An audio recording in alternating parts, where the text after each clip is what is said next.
Parking സൗകര്യത്തിലെ അസൗകര്യങ്ങളും ഗതാഗത സ്തംഭനവും.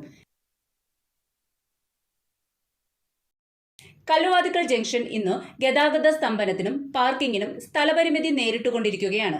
പഞ്ചായത്തിലെ ഉദ്യോഗസ്ഥരെയോ ജനപ്രതിനിധികളെയോ വിമർശിക്കാനല്ല, പകരം ഉദ്യോഗസ്ഥർ, ജനങ്ങൾ, ജനപ്രതിനിധികൾ നേരിടുന്ന ബുദ്ധിമുട്ടുകൾക്ക് ഒരു ശാശ്വത പരിഹാരമാർഗം കാണുക എന്നതാണ് സമുദ്ര വിഷനും ലക്ഷ്യമിടുന്നത്.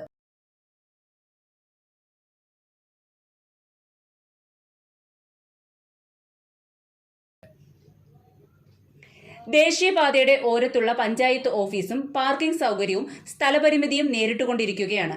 ഇവിടെ നിലവിൽ 18ഓളം ഉദ്യോഗസ്ഥരുണ്ട്. അതിൽ ഭൂരിഭാഗം പേരും സ്വന്തം വാഹനങ്ങളാണ് ഉപയോഗിക്കുന്നത്.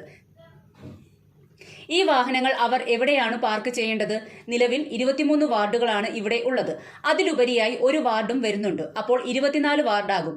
ഇവരുടെയെല്ലാം വാഹനങ്ങൾ എവിടെയാണ് പാർക്ക് ചെയ്യേണ്ടത്? പഞ്ചായത്തിന്റെ മുകളിലത്തെ നിലയിൽ ഒരു കോൺഫറൻസ് ഹാൾ ഉണ്ട്. മിക്ക സമയങ്ങളിലും പരിപാടി നടക്കുന്ന ഇടമാണ്. നിരവധി ആളുകൾ വന്നു പോകുന്നതാണ്. അവരുടെ വാഹനങ്ങൾ എവിടെയാണ് പാർക്ക് ചെയ്യേണ്ടത്? പഞ്ചായത്തിൽ വിവിധ ആവശ്യങ്ങൾക്കായി എത്തുന്ന ജനങ്ങളും അവരുടെ വാഹനം എവിടെയാണ് പാർക്ക് ചെയ്യേണ്ടത്?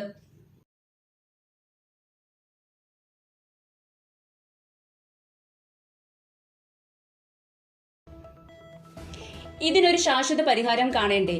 ഈ പഞ്ചായത്തിന്റെ തൊട്ടടുത്തായി 100 മീറ്റർ മാറി 2 സൈഡിലേക്കും കടകളുണ്ട്. മിക്ക കടകളിലും പണി നടക്കുന്നുണ്ട്.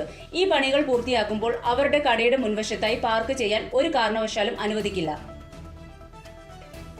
ഈ പഞ്ചായത്തിന്റെ തൊട്ടടുത്തായി ആണ് വാഹനങ്ങൾ നിർത്തി ആളുകളെ കയറ്റുകയും ഇറക്കുകയും ചെയ്യുന്നത്.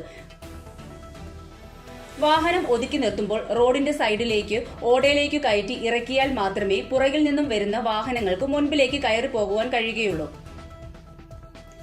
ഈ സാഹചര്യത്തിൽ ഓടയുടെ മുകളിലും വാഹനം പാർക്ക് ചെയ്യാൻ കഴിയില്ല. പ്രിയ കാഴ്ചക്കാർക്ക് ഇപ്പോൾ കാണാൻ കഴിയുന്നത് ഈ ഒരു സ്ഥലത്ത് വാഹനം നിർത്തുമ്പോൾ തൊട്ടുപുറകിൽ വരിവരിയായിട്ടാണ് വാഹനം നിർത്തുന്നത്. അങ്ങനത്തെ സാഹചര്യത്തിൽ പിന്നിൽ നിന്നും വരുന്ന വാഹനത്തിന് ഓവർടേക്ക് ചെയ്തു പോകാൻ കഴിയില്ല.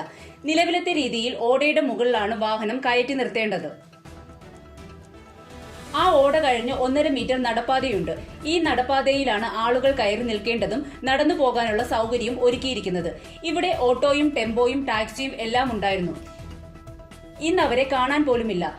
ഇവർ അവരുടെ വാഹനങ്ങൾ എവിടെയാണ് പാർക്ക് ചെയ്യേണ്ടത്? ബസ് ഇറങ്ങി വരുന്ന ഒരു യാത്രികൻ ഓട്ടോ, ടാക്സി തുടങ്ങിയവ തേടി എങ്ങോട്ടാണോ പോകേണ്ടത്? അങ്ങനെ ചോദ്യങ്ങൾ ഒട്ടനവധിയാണ്. ഇനിയും സമുദ്ര വിഷനിലൂടെ നാഷണൽ ഹൈവേയുമായി ബന്ധപ്പെട്ട് ജനങ്ങൾ നേരിടുന്ന ബുദ്ധിമുട്ടുകൾ തുറന്നു പറയുന്നതാണ്.